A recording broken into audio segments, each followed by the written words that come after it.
네, 안녕하세요. 오늘은 보내주신 글 있잖아요. 혹시 명목상의 신앙에 머물러 있나요? 하는 글이요. 이걸 좀 같이 깊이 보려고 합니다. 단순히 믿는다. 이 말 이상의 것을 좀 요구하는 것 같아서요. 어쩌면 당신의 신앙 현주소를 좀 날카롭게 묻는달까요? 네, 맞아요. 상당히 중요한 질문을 던지는 글이죠. 믿음이라는 말이 사실, 때로는 너무 쉽게 쓰이잖아요. 이 글은 그 입술에 고백하고 실제 삶의 변화, 그 사이의 간극, 그러니까 명목상의 믿음이랑 살아있는 믿음의 차이를 파고드는 거죠. 당신의 신앙 여정을 한번 이렇게 성찰해보는 시간이 될 수 있을 것 같습니다. 네. 그래서 도전하는 바가 상당히 좀 강하게 다가왔어요. 그냥 기독교인이라고 스스로 생각하는 것만으로는 부족하다. 죄를 미워하고 삶이 진짜 바뀌지 않으면 좀 위험할 수도 있다. 이런 경고 같기도 하고요. 이게 바로 그래서 말하는 명목상의 믿음 그거인 거죠. 네, 정확히 보셨어요. 그 명목상의 믿음이라는 게 뭐랄까, 그냥 머리로만 아는 지식, 아니면 어떤 그룹에 그냥 소속돼 있다는 느낌? 거기에 그치는 상태죠. 아, 지적인 동의는 하는데 네네. 내용은 알아요. 동의도 하고요. 근데 삶의 방향이나 가치관은 그대로인 거죠.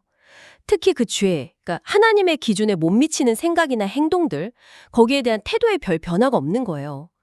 그래서는 이런 상태가 생각보다 흔할 수 있다. 이렇게 지적해요. 그럼 이 명목상의 상태를 넘어서 그래서 말하는 참된 믿음은 도대체 어디서 시작되는 걸까요? 그 출발점이 중요할 텐데요. 그래 보면 시작은 자신이 죄인임을 아는 것, 여기서 비롯된다고 해요. 여기서 죄라는 게 그냥 버벅이고 그런 차원을 넘어서요. 하나님의 그 선하신 기준에 내가 못 미치는구나 하는 그 상태, 그리고 그 결과가 얼마나 심각한지 이걸 인식하는 거죠. 아, 그 결과라면 하나님과의 단절 같은 거요? 네, 영원한 단절이죠. 그걸 깨달을 때, 아, 나에게 구원자가 필요하구나. 예수 그리스도가 정말 필요하구나. 이걸 막 절실히 느끼게 된다는 거예요.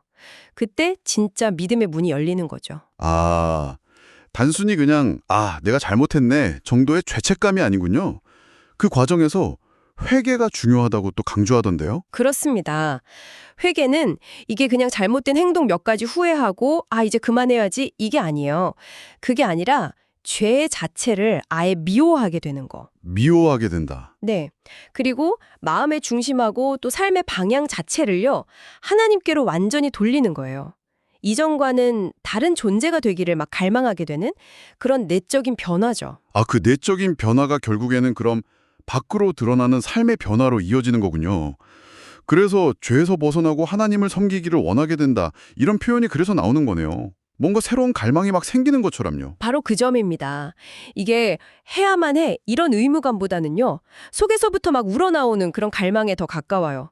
이것이 바로 믿음이 살아있다는 증거다. 생명력의 표시다. 이렇게 글은 설명하죠. 물론 이게 뭐 하루아침에 완벽해지진 않겠죠? 그럼요. 당연하죠. 점진적이고 또 가다가 넘어지기도 하고요. 하지만 중요한 건 그 방향성, 그리고 진실한 마음, 그게 중요하다는 겁니다. 그 지점에서 성경 구절, 야고보서 2장 17절, 행함이 없는 믿음은 그 자체가 죽은 것. 이게 인용되잖아요. 이게 자칫하면 행위로 구원받는 건가? 이렇게 오해하기 쉬운데 그래서는 명확히 선을 긋더라고요. 네. 아주 중요한 구분이에요. 행함은 구원을 얻기 위한 조건이나 대가가 절대 아닙니다. 조건은 아니고 네. 오히려 참된 믿음이 있다면 그냥 자연스럽게 따라오는 결과, 그리고 증거라는 거죠. 뭐랄까, 살아있는 나무가 저절로 열매를 맺는 것처럼요. 열매. 네. 진짜 믿음은 선한 삶의 모습이라는 열매로 나타나게 된다는 의미죠. 마태복음 7장에서도 그러잖아요.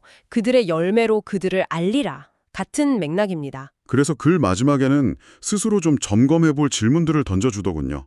예를 들면 죄를 이전보다 더 미워하게 됐나? 하나님 말씀에 순종하고픈 마음이 더 커졌나? 뭐 이런 것들이요. 삶의 우선순위가 바뀌고 있나? 이런 질문들. 이걸 보면서 좀 정직하게 자신을 돌아보게 되더라고요. 맞습니다. 그런 질문들을 통해서 당신 스스로 내 믿음의 건강 상태가 어떤가 진단해 볼 수 있는 거죠. 여기서 핵심은 완벽함이 아니에요. 방향성이죠. 여전히 부족함을 느끼고 또 넘어질 수 있어요. 하지만 죄와 싸우고 있고 또 하나님께 더 가까이 가려고 하는 그 진실한 노력이 있다면 어쩌면 그것 자체가 바로 믿음이 살아있다는 증거일 수 있다는 겁니다. 네. 오늘 우리는 명목상의 믿음을 넘어서 삶의 변화로 증명되는 그 참된 믿음에 대해서 좀 깊이 이야기 나눠봤습니다.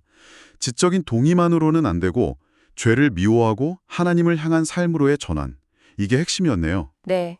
그래서 마지막으로 당신께 한번 이런 질문을 던져보고 싶어요. 이 글에서도 강조했듯이 삶의 변화라는 게 점진적이잖아요. 평생에 걸친 여정이고요. 네, 그렇죠. 평생이죠. 그러면 어쩌면 우리가 도달해야 할 어떤 완성된 상태, 그거보다도요, 그 하나님을 향해서 나아가려고 하는 그 방향성 자체, 또 뭐 살다가 넘어지더라도 다시 일어나서 씨름하는 거, 그 과정 자체가 이미 참된 믿음의 가장 중요한 증거가 아닐까 하는 거죠. 당신은 신앙 여정 속에서 이 질문을 한번 곱씹어 보시면 어떨까 합니다.